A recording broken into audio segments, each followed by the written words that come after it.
intitulada Adaptações Neuromusculares ao Treinamento Resistido, em inglês, o treinamento de força, a musculação. Tem que tomar muito cuidado quando a gente está lendo os artigos. Eles usam resistance training, então a gente pode achar que é o treinamento de resistência, né? O treinamento aeróbio, mas não é. É o treinamento de força, treinamento com pesos, né? Com sobrecarga. Então aqui a gente normalmente tem vários objetivos de aprendizagem, aprender as diferenças entre força muscular, potência e endurance muscular, examinar como a força é obtida, né, através do treinamento resistido, perceber as mudanças que ocorrem no músculo e no sistema nervoso e que são mecanismos que controlam, né, como ocorre esses ganhos durante o treinamento resistido. Aprender também um pouco sobre a lesão muscular e como ela pode ser prevenida, as microlesões, né, que causam as dores musculares tardias. Descobrir também como que a gente pode desenhar, né, e adaptar um programa de treinamento de força para as necessidades específicas de um indivíduo. E também descobrir se tem diferença entre treinamento de força para homens e mulheres, entre jovens e idosos. Claro, a gente não vai conseguir ver todos esses objetivos aqui, né? Porque isso aqui a gente leva várias aulas para trabalhar eventualmente, mas alguns desses a gente vai conseguir discutir. Então, uma coisa muito importante quando a gente fala de adaptações neuromusculares ao treinamento de força é como é que a gente vai medir essa performance muscular, né? Esse desempenho. Então, alguns conceitos importantes. Força, né? A gente costuma falar na musculação ou no treinamento resistido de força máxima, né? 1 RM, uma repetição máxima, que é a máxima força que um músculo ou grupo muscular consegue gerar. Potência é o produto dessa força pela velocidade de movimento. Então, na maioria dos esportes, a gente não precisa de força pura, a gente precisa de potência, porque a gente precisa de força em velocidade. E o endurance muscular, ou resistência muscular localizada, como a gente chama em português, é a capacidade de sustentar repetidas ações musculares, né? Fazer várias séries de um mesmo exercício sem entrar em fadiga. Então, dependendo do objetivo do indivíduo, com a musculação, ele pode querer trabalhar mais uma ou outra dessas valências físicas. A força está muito associada à hipertrofia. A potência está muito associada ao desempenho nos esportes. E a resistência muscular localizada está muito associada a, obviamente, resistência, né? E também a definição muscular, emagrecimento. Muitas vezes o indivíduo busca esse tipo de adaptação com um número maior de repetições, né? Um volume maior, que nem a gente falava antes, de treinamento. Enquanto que a força é obtida com uma maior intensidade, mais do que volume. Então, aqui entra exatamente o que eu tinha acabado de falar, né? A repetição máxima, 1 RM, é a carga máxima que um indivíduo consegue levantar uma única vez com uma boa técnica de execução.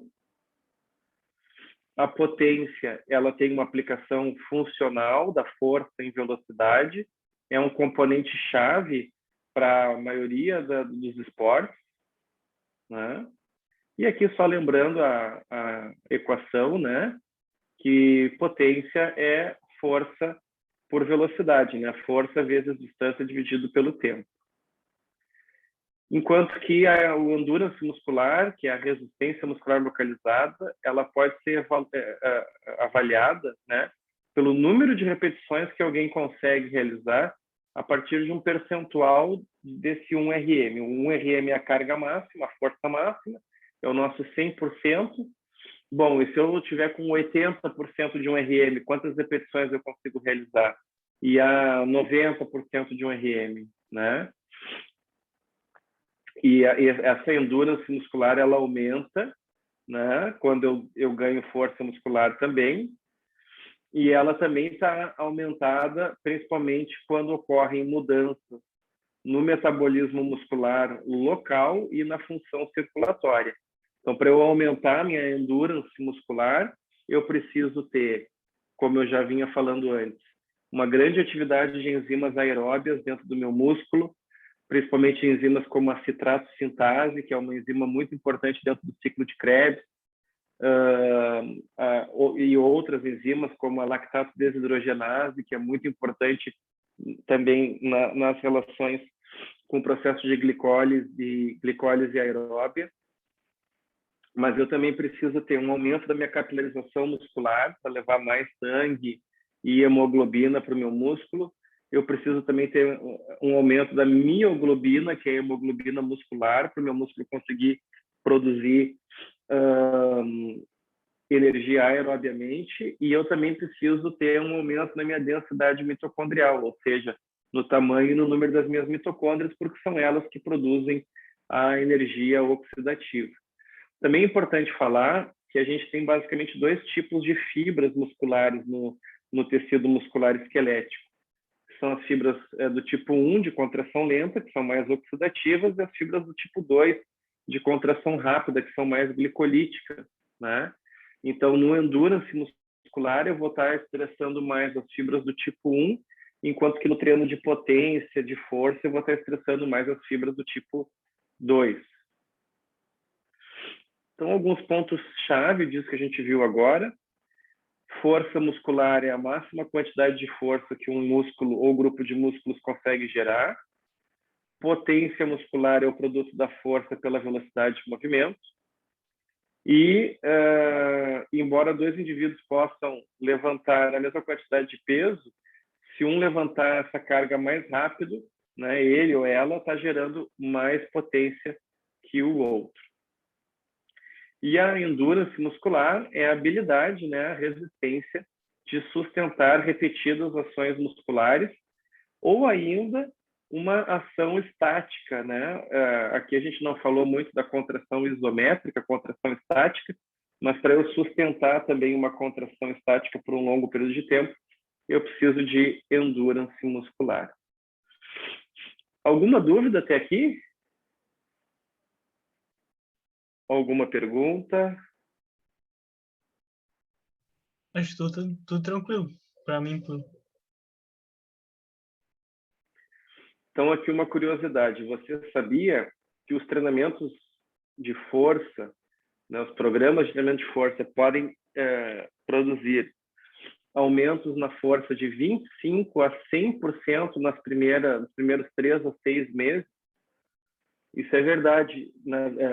Os primeiros meses que a gente se engaja na musculação, a gente tem ganhos muito rápidos. E depois esses ganhos vão estabilizando. Isso é porque existe uma máxima dentro do treinamento esportivo que quanto mais treinado, menos treinável. Quanto mais treinado, menos treinável. Um indivíduo sedentário que começa a fazer musculação tem ganhos muito rápidos.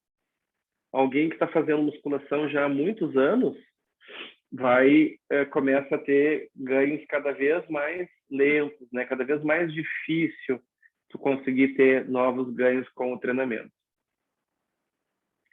Um desses ganhos que é bem difícil de se obter e bastante perseguido hoje em dia pelo padrão estético que se criou tanto para homens e mulheres é o tamanho muscular, né? A hipertrofia. Ou seja, a hipertrofia se refere ao aumento do tamanho muscular, mais precisamente o aumento do calibre, do diâmetro da fibra muscular. E a atrofia ou hipotrofia, como alguns preferem chamar, é o contrário, né? É a diminuição do tamanho muscular. Aqui a gente tem um outro princípio importante do treinamento esportivo, que é o princípio da reversibilidade.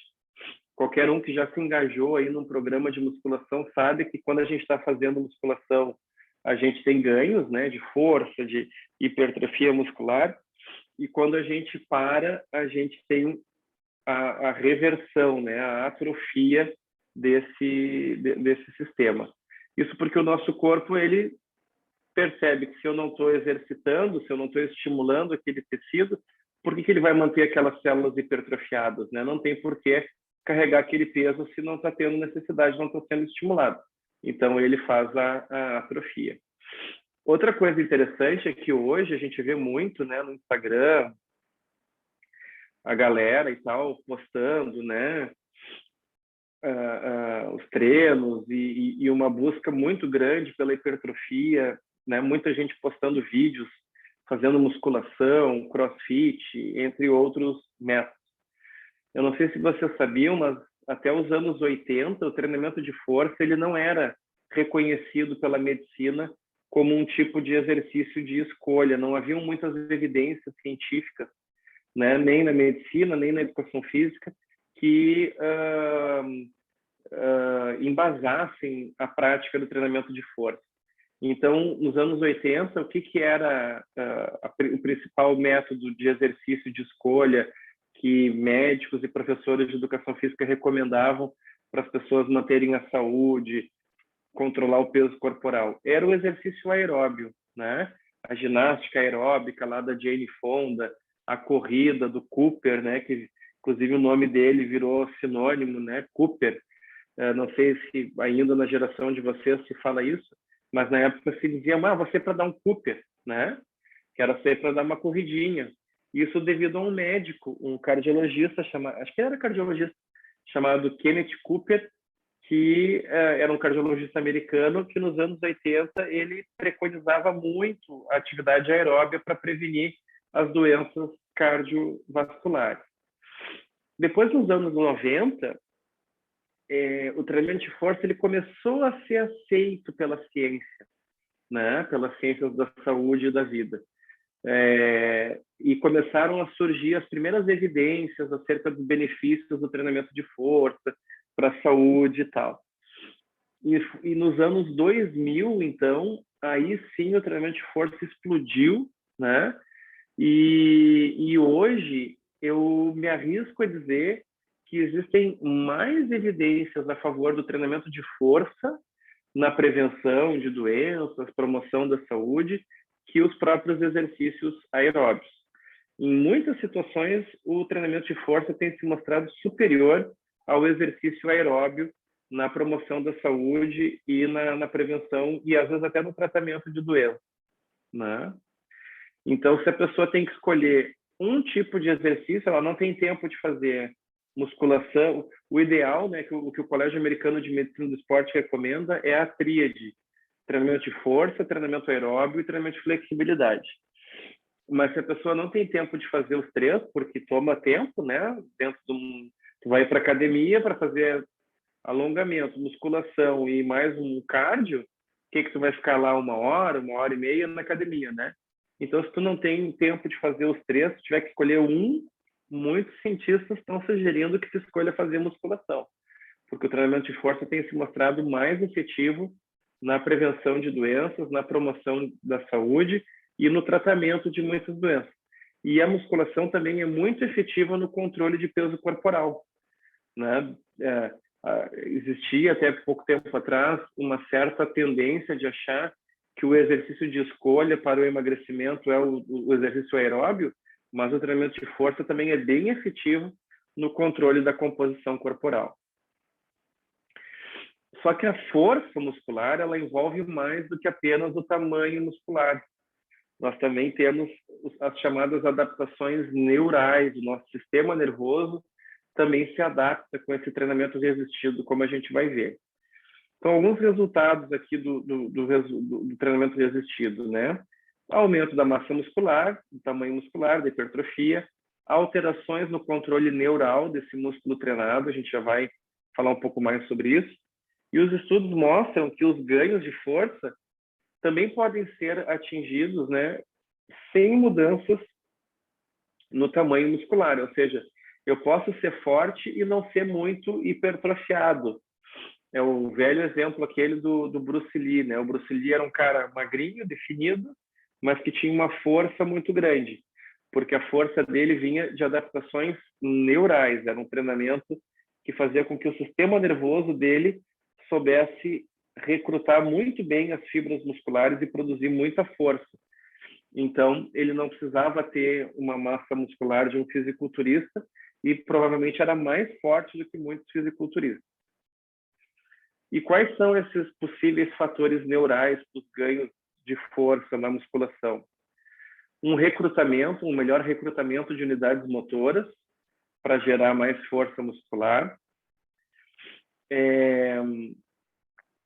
uma inibição da coativação que alguns músculos antagonistas têm durante os nossos movimentos, permitindo uma maior força muscular. O que significa isso?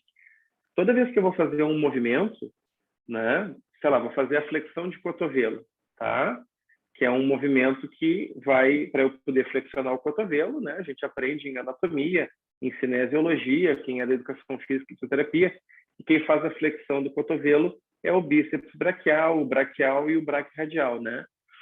Mas ao mesmo tempo em que esses três músculos estão se contraindo para flexionar o meu cotovelo, o meu tríceps braquial, que é o antagonista, também está se ativando. É uma coativação que a gente chama. Essa coativação do antagonista ela é maior quando o indivíduo é destreinado e vai diminuindo quando o indivíduo vai ficando treinado. Com uma menor coativação do antagonista, o agonista consegue produzir mais força. E isso está por trás desses fatores neurais que aumentam a nossa força, né? Que é exatamente o que está também no próximo ponto ali, redução da coativação dos antagonistas. Também uma outra adaptação neural com treinamento de força são mudanças que ocorrem nas taxas, né, nas frequências de disparo das unidades motoras. Uma unidade motora é um motoneurônio e todas as fibras musculares por ele inervadas. Então, esse motoneurônio ele tem a difícil tarefa de recrutar as fibras musculares de uma forma sincronizada.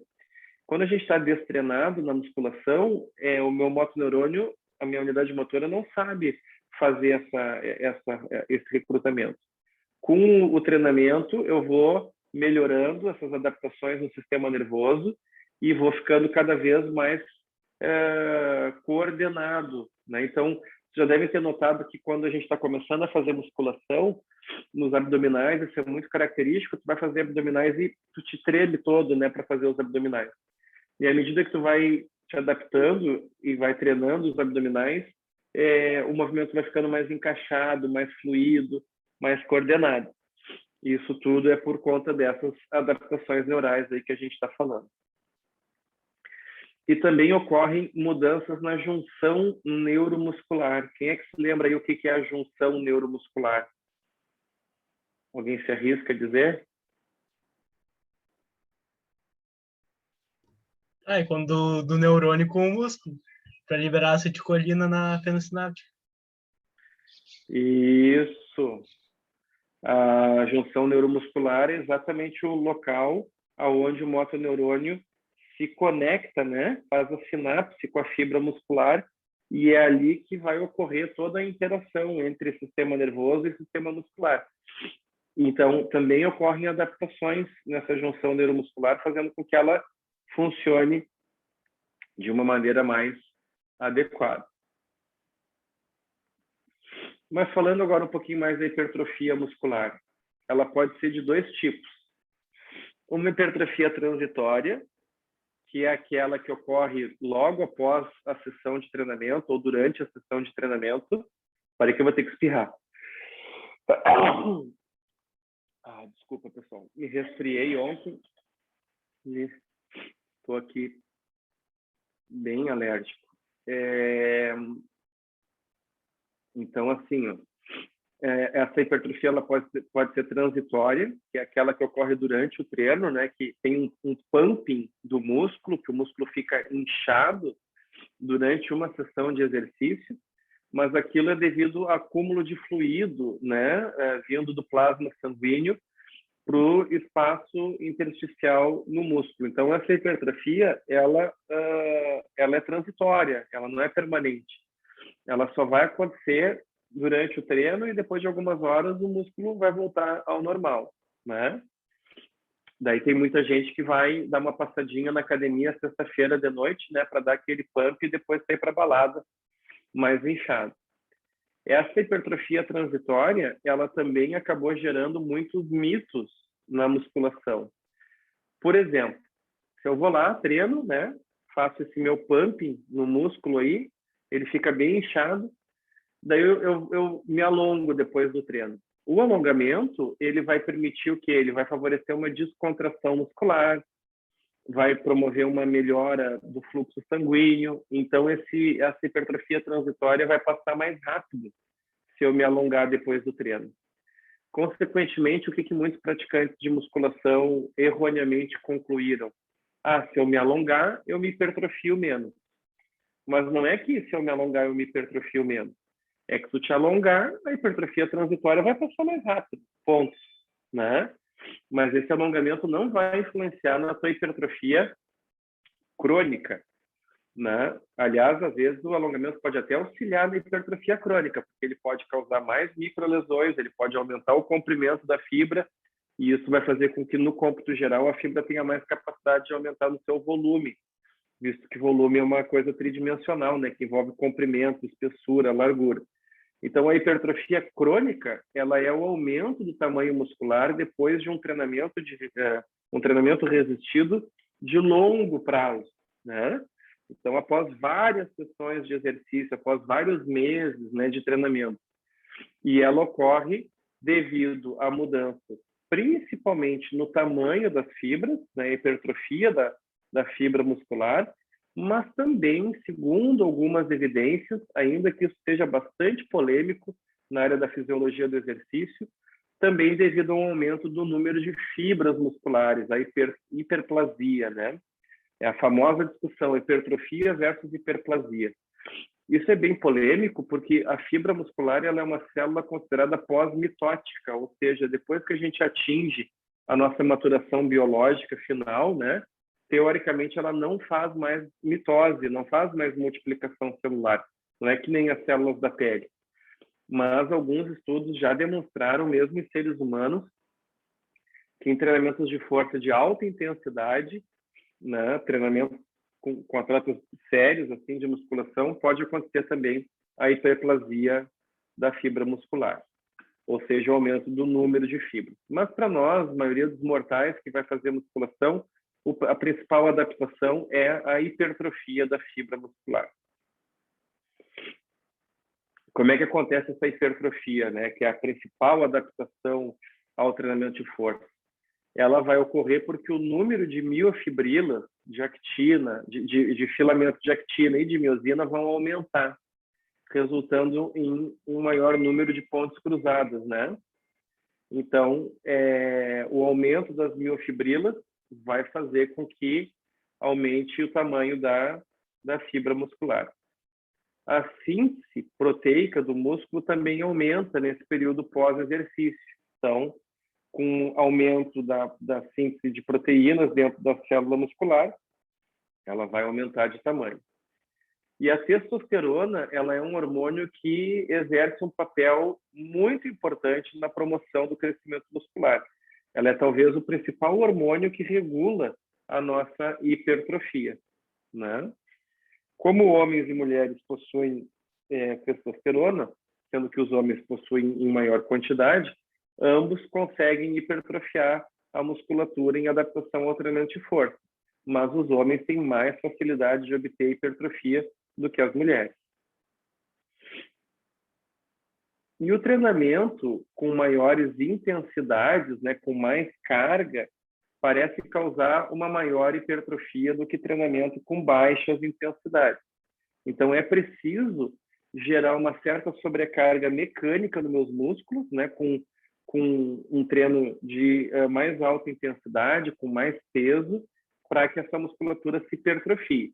Na verdade, eu preciso de um misto de sobrecarga mecânica com sobrecarga metabólica. Também não adianta eu botar muito peso e fazer poucas repetições, né? Porque aí eu vou ter uma adaptação mais neural. Mas também não adianta eu botar pouco peso e muitas repetições, porque daí eu vou ganhar mais resistência muscular localizada. Então, existe uma relação ótima entre o percentual de um RM, a carga de treinamento, e o número de repetições que vai me gerar a máxima hipertrofia. E já a hiperplasia, né, um aumento no número de fibras, ocorre quando essas fibras elas se dividem, né, elas se partem por causa de um treinamento com pesos muito intensos. Então, cada metade, né, dessa fibra vai se tornar uma nova fibra e vai aumentar em tamanho, gerando também a hipertrofia. As células satélites parecem também estar envolvidas nessa geração de novas fibras musculares esqueléticas. Células satélites são células indiferenciadas que, como o nome sugere, elas ficam ali orbitando em volta das fibras musculares. Quando o tecido muscular sofre uma microlesão, como o causado pela musculação, essas células satélites são ativadas e elas iniciam um processo de diferenciação, né? E essas células satélites, então, elas vão formar mioblastos que vão se fundir na fibra muscular, né, aumentando o calibre da fibra. E parte dessas células satélites, normalmente elas se dividem também, vai formar um novo mionúcleo. Então, depois do treinamento de força, é esperado que as fibras musculares estejam maiores, quem sabe em maior número, se a gente assumir algumas evidências mais polêmicas que existem, e também com mais núcleos. Vocês sabem que a fibra muscular é uma célula que é cilíndrica, alongada e polinucleada, né? Essa é a característica da fibra muscular. Com o treinamento de força, devido à ativação das células satélites, aumenta o número de núcleos na fibra muscular, na célula muscular. E esse aumento no número de células satélites, de mionúcleos, é a principal causa da chamada memória muscular. Vocês já ouviram falar da memória muscular? O que é a memória muscular?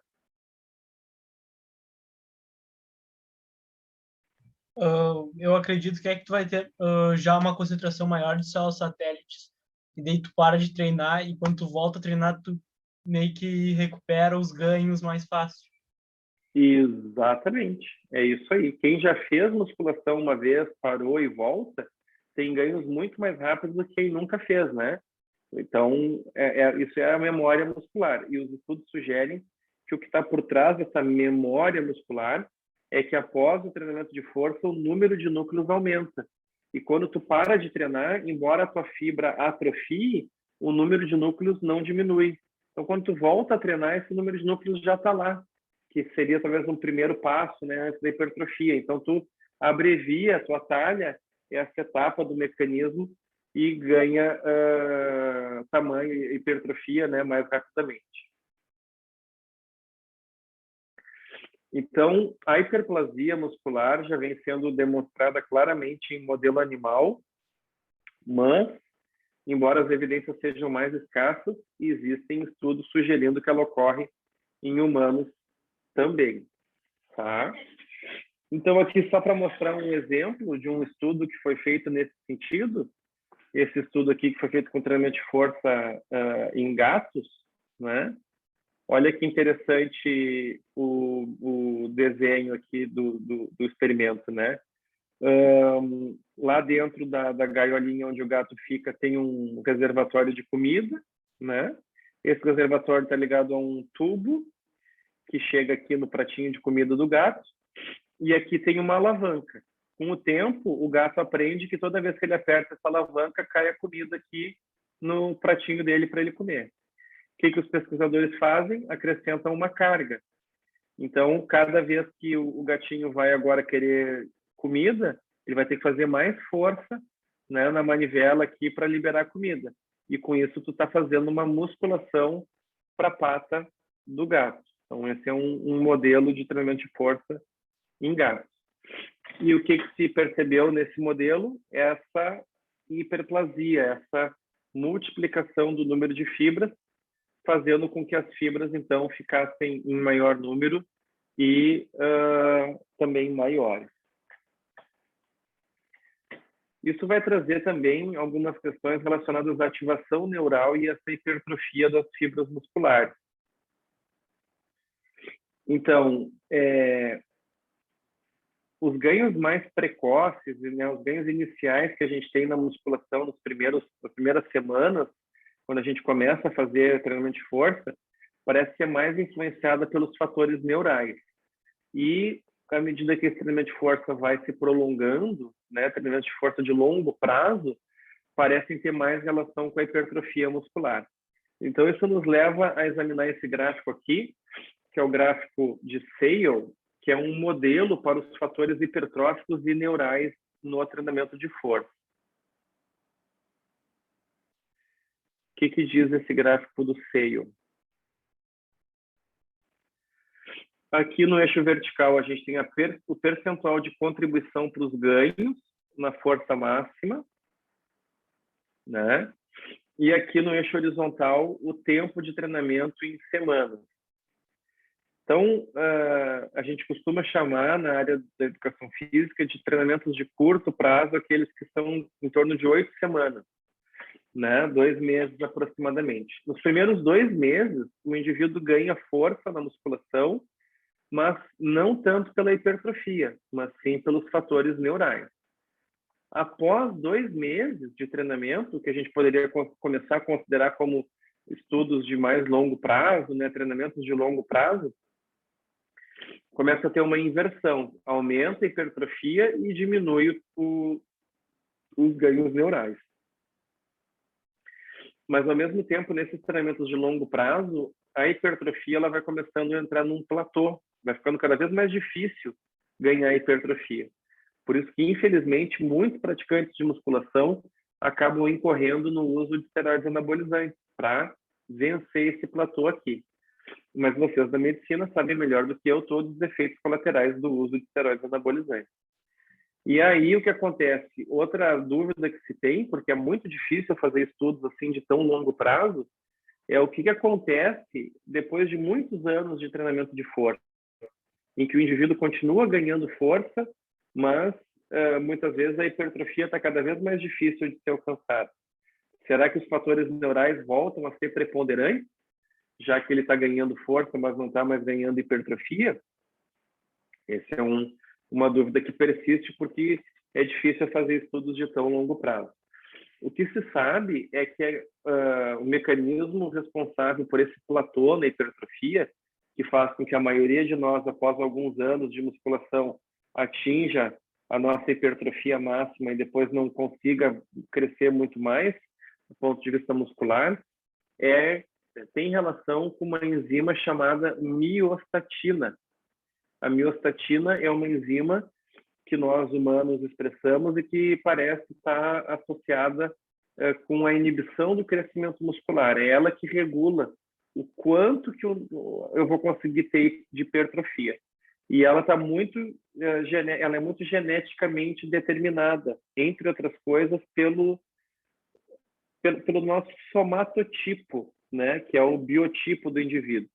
Então, se o indivíduo ele é uma pessoa que tem um esqueleto com ossos longos, delgados, né, mais longilíneo, provavelmente o limite para a hipertrofia dele vai ser mais precoce, menor, né? Ele vai ter menos chance de hipertrofia. A genética dele não foi feita para uma grande hipertrofia. O esqueleto dele não é robusto para levar uma grande massa muscular. Então, não seria eficiente, né? Não é econômico. Já um indivíduo que tem um esqueleto mais robusto, com diâmetros ósseos largos, né? Uma grande caixa torácica, um somatotipo mais brevilíneo, né? Mais de musculosidade, né? Às vezes ele nem precisa treinar muito e ele já ganha massa muscular muito rápido, né? A gente sempre conhece aquela pessoa que diz, eu faço um pouquinho de musculação e eu já começo a sentir a minha massa muscular aumentando. E tem outros que fazem musculação há anos e não crescem, né? E etc. Então, por quê, né? Porque se esse cara tem um esqueleto mais largo, mais robusto, mais pesado, né? Ele foi feito ele é mais factível, né, para carregar uma grande massa muscular. Então, essa enzima, essa genética vai permitir uma maior hipertrofia, coisa que não vai acontecer no indivíduo longilíneo. né?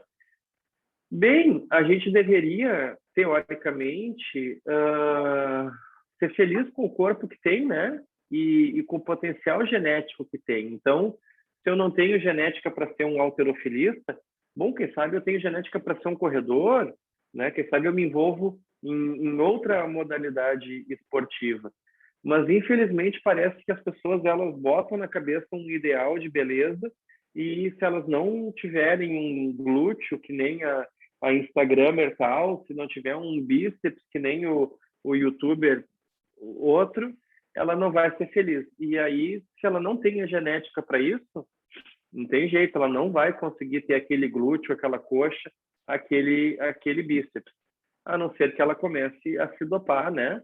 E aí ela vai ter muitos problemas, muitos defeitos colaterais que você sabe melhor do que eu quais são. Caso não saibam, é só perguntar.